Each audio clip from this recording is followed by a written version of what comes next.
今日你同我天各一方，你有你嘅生活，我繼續我嘅忙碌。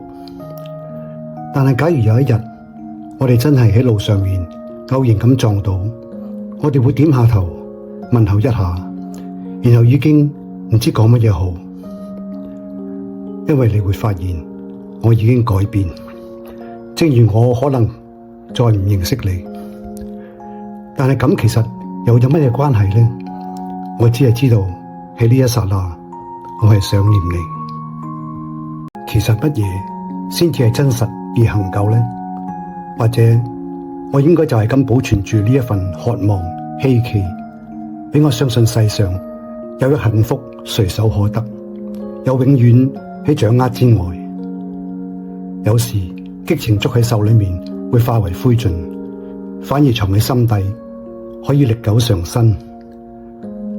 貪求思慕只因痴，一切眼淚思憶都係徒然。